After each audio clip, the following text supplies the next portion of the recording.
Good morning बच्चों। मैं अयोध्या अवसाद मिश्र, असिस्टेंट प्रोफेसर बीएड संकाय संत तुलसीदास पीजी कॉलेज कादीपुर सुल्तान।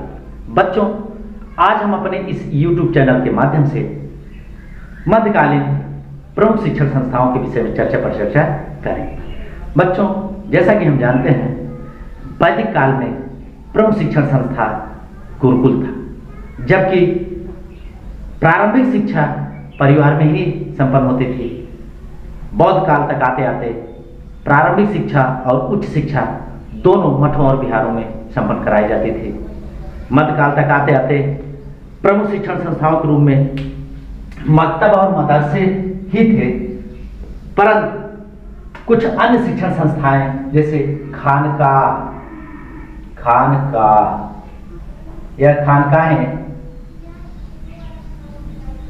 अरबी फारसी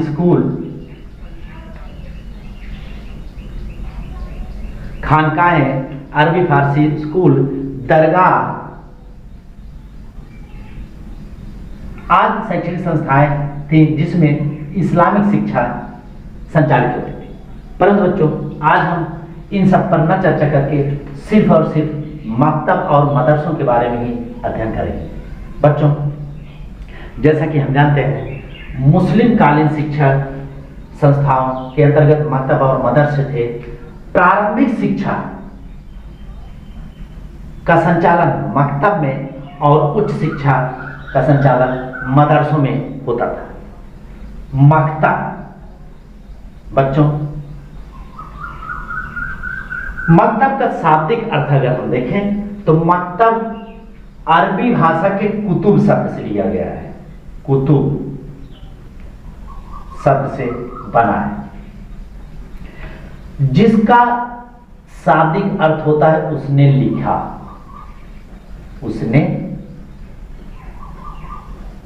लिखा, अर्थात मकतब वह स्थान होता है जहां पर पढ़ाई लिखाई से संबंधित कार्य होता था।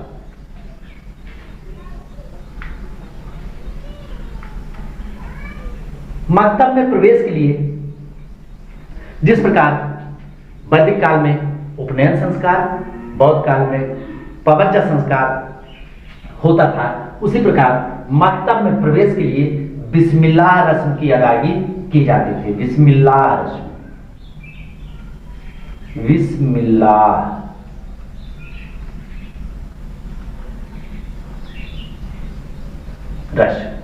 या बिस्मिल्लाह खानी के नाम से भी जाना जाता है। बिस्मिल्लाह रस्म की अदायगी की जाती थी, अर्थात अभिभावक जब अपने बच्चों को मकतब में प्रवेश करने के लिए लाते थे, उस समय बिस्मिल्लाह रस्म की अदायगी की जाती थी। और बिस्मिल्लाह रस्म के लिए बालकों की आयु 4 वर्ष 4 माह और 4 दिन का होना चाहिए। अर्थात कहने का तात्पर्य, जब बालक की आयु 4 वर्ष 4 माह और 4 दिन की होती थी, तब उसे मकतब में प्रवेश दिलाया जाता था और प्रवेश से पहले बिस्मिल्लाह रस्म की अदायगी की जाती थी। बिस्मिल्लाह रस्म के लिए बालक को नवीन परिधान पहना करके उसके शिक्षक के सामने, बौद्ध काल में शिक्षक को और 2 नाम से जानते हैं, उस्ताद और मौलवी। कहने का तात्पर्य, बालक को नया परिधान पहनाने के बाद मौलवी के सामने बैठाया जाता था और मौलवी कुरान शरीफ की 55वें और 87वें अध्याय 55 एंड 87, मतलब 55वें अध्याय और 87वें अध्याय की कुछ आयतों को बच्चों से उच्चारण करवाता था। जो बच्चे उच्चारण कर लेते थे उनको मकतब में प्रवेश मिल जाता था, और जो बच्चे उच्चारण करने में असमर्थ होते थे उनको सिर्फ बिस्मिल्लाह शब्द का उच्चारण कराया जाता था।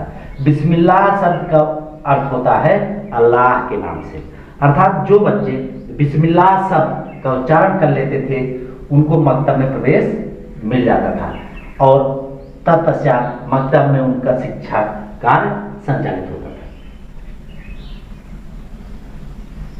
पाठ्यक्रम बच्चों, जैसा कि हमने चर्चा किया, मकतब प्राथमिक शिक्षा का केंद्र होता था, अर्थात इसमें बच्चे छोटे होते थे, इसलिए इसमें प्रमुख रूप से अरबी और फारसी वर्णमाला के अक्षरों को लकड़ी की तख्ती पर मौलवी द्वारा लिखवाया जाता था और बार बार लिखवाया जाता था और कुरान शरीफ का 30वां भाग याद कराया जाता था। अर्थात कहने का तात्पर्य कि अरबी और फारसी वर्णमाला बताने के पश्चात मौलवी द्वारा अपने बालकों को कुरान शरीफ के 30वां भाग याद कराया जाता था या कंठस्थ कराया जाता था।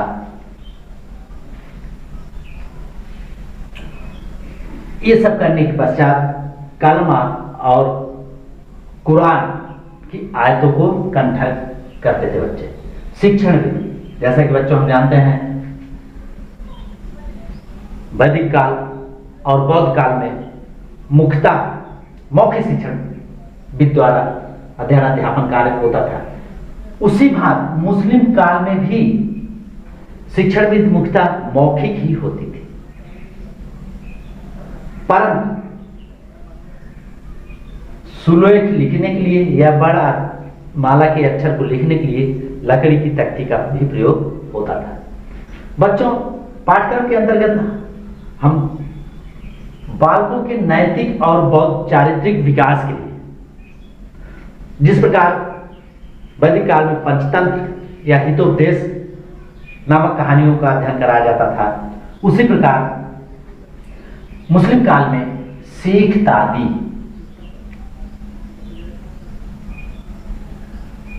शेख दादी द्वारा लिखित 2 पुस्तकें गुलिस्तान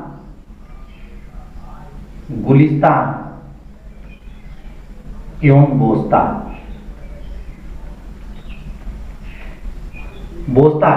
नामक पुस्तकों की कहानियों को पढ़ाया जाता था। इसके साथ साथ पैगंबर की जीवनी और प्रमुख फकीरों की जीवनियां बच्चों को पढ़ाया जाता था। बच्चों, मकतब की शिक्षा प्राप्त करने के पश्चात बालकों का प्रवेश मदरसों में होता था। मदरसे राज्यों की राजधानियों, मुस्लिम बाहुल नगरों या क्षेत्रों में मदरसों की स्थापना होती थी। मदरसों में मुस्लिम कालीन उच्च शिक्षा की व्यवस्था की जाती थी। जैसा कि बच्चों हम जानते हैं, मकतब मस्जिदों से संलग्न होते थे और मकतबों में भी बालकों के लिए रहने खाने की भी व्यवस्था होती थी, परंतु शहजादों की शिक्षा उनके घर पर ही दी जाती थी। मदरसों में उन्हीं बच्चों का एडमिशन होता था या प्रवेश होता था जो मकतब की शिक्षा प्राप्त करने के पश्चात आते थे। बच्चों, जिस प्रकार मकतब अरबी भाषा कुतुब शब्द से निष्पत्ति हुई है, उसी प्रकार अरबी भाषा के अरबी भाषा के दरस शब्द से मदरसा बना है और अरबी भाषा में दरस शब्द का अर्थ होता है भाषण देना। अर्थात बच्चों, मदरसा वह स्थान था जहां भाषण दिया जाता था या व्याख्यान दिया जाता था। कहने का तात्पर्य बच्चों, मदरसे में भाषण और व्याख्यान के माध्यम से शिक्षा संपन्न की जाती थी।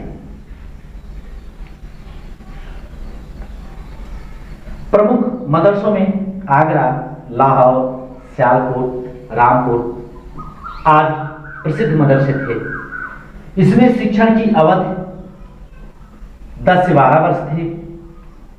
अर्थात कहने का तात्पर्य, जब बालक मदरसे में प्रवेश लेता था उसको 10 से 12 वर्ष मदरसे में रह करके शिक्षा ग्रहण करना पड़ता था और उसको रहने, खाने, चिकित्सा आदि की सब निःशुल्क व्यवस्था होती थी।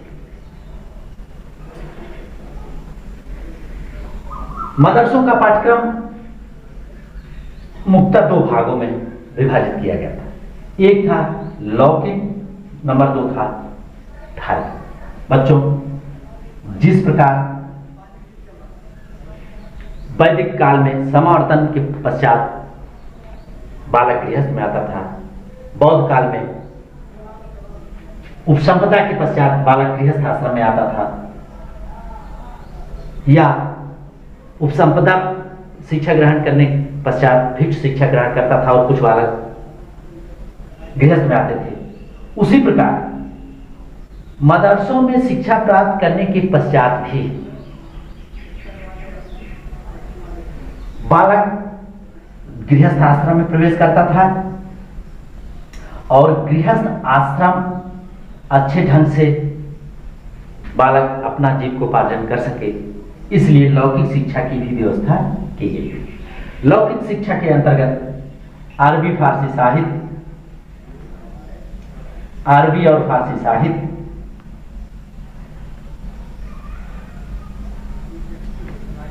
इतिहास, भूगोल, राजनीति शास्त्र, तर्कशास्त्र, दर्शन शास्त्र आदि लौकिक साहित्य के अंतर्गत या लौकिक शिक्षा के अंतर्गत दिया जाता था।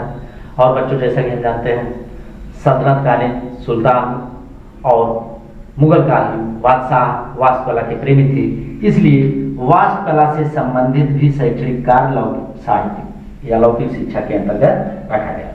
धार्मिक शिक्षा, बच्चों जैसा कि हम जानते हैं, मुस्लिम शिक्षा या मध्यकालीन शिक्षा धर्म प्रधान शिक्षा थी। उनका प्रमुख उद्देश्य ही था कि धर्म का प्रचार प्रसार करना। धार्मिक शिक्षा के अंतर्गत इस्लामी साहित्य,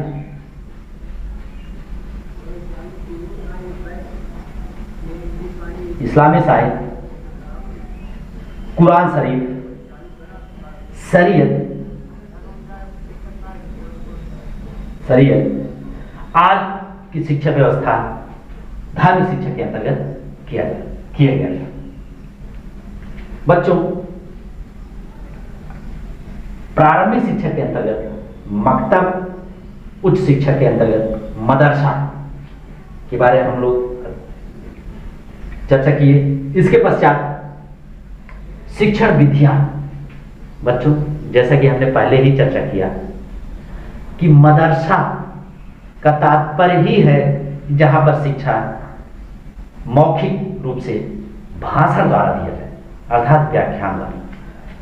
लेकिन इसमें तर्क विधि, कठिन विषयों को तर्क विधि द्वारा,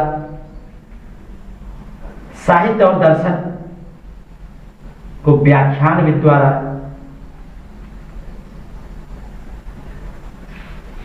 शिक्षा संचालित किया जाता था या शैक्षणिक कार्य किया जाता था। इसके बाद हम शिक्षा का माध्यम आते हैं। बच्चों जैसा कि हम जानते हैं, मुस्लिम शिक्षा या मुस्लिम बादशाह धार्मिक शिक्षा देते थे और मुस्लिम या इस्लाम धर्म सबसे ज्यादा फारसी भाषा के माध्यम से दिया जाता था, या हम ये कहें शिक्षा का माध्यम फारसी था। और कुछ बादशाहों द्वारा, जैसे अकबर अपनी उदारता के कारण मदरसों में संस्कृत शिक्षा या संस्कृत भाषा के माध्यम से भी शैक्षणिक कार्य करवाता था, और बाद में औरंगजेब ने उर्दू भाषा के माध्यम से भी मदरसों में शिक्षण या शिक्षण का माध्यम कराया था। बच्चों जैसा कि हमने चर्चा किया था वैदिक शिक्षा संपन्न होने के बाद बालकों को कुछ उपाधियां दी जाती थी। उसी भाग मध्यकालीन मदरसों में शिक्षा समापन के समय कुछ उपाधियां दी जाती थी। परीक्षाएं मौखिक ही होती थी। मौलवी द्वारा बच्चों से मौखिक ही सवाल पूछे जाते थे और संतुष्ट हो जाने के बाद उन्हें अगली कक्षा में प्रोन्नति दी जाती थी। और कुछ विषयों में जो पारंगत होते थे या विशेष योग्यता धारण करते थे, उन बच्चों को अलग अलग उपाधियां दी गई थी, जिसके अंतर्गत नंबर 1 है आलिम। आलिम उपाधि उन्हीं बच्चों को दी जाती थी जो इस्लाम धर्म में विशेष योग्यता धारण करते थे। कहने का तात्पर्य मदरसा शिक्षा समापन के पश्चात वह बालक जो इस्लाम धर्म में विशेष योग्यता धारण करते थे, उन्हें आलिम उपाधि से विभूषित किया जाता था।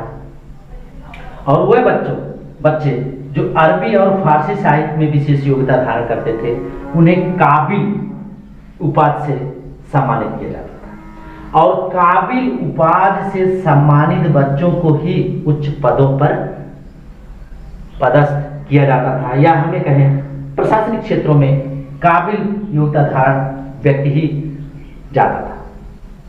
उसके बाद इस्लामिक दर्शन एवं तर्कशास्त्र में विशेष योग्यता धारण करने वाला बालक फाजिल की उपाधि से नवाजा जाता था। कहने का तात्पर्य फाजिल उसी बच्चे को उपाधि प्रदान की जाती थी जो दर्शन एवं तर्कशास्त्र में विशेष योग्यता धारण करता था। बच्चों, आज हम अपने YouTube चैनल के माध्यम से मध्यकालीन शिक्षण संस्थाओं के बारे में चर्चा किया, जिसके अंतर्गत प्रारंभिक शिक्षा के अंतर्गत मकतब और उच्च शिक्षा के अंतर्गत मदरसा के बारे में चर्चा किए। इसके बाद परीक्षा एवं उपाधियों के बारे में चर्चाएं हुई। आज बस इतना ही। नेक्स्ट अगले YouTube वीडियो में। धन्यवाद।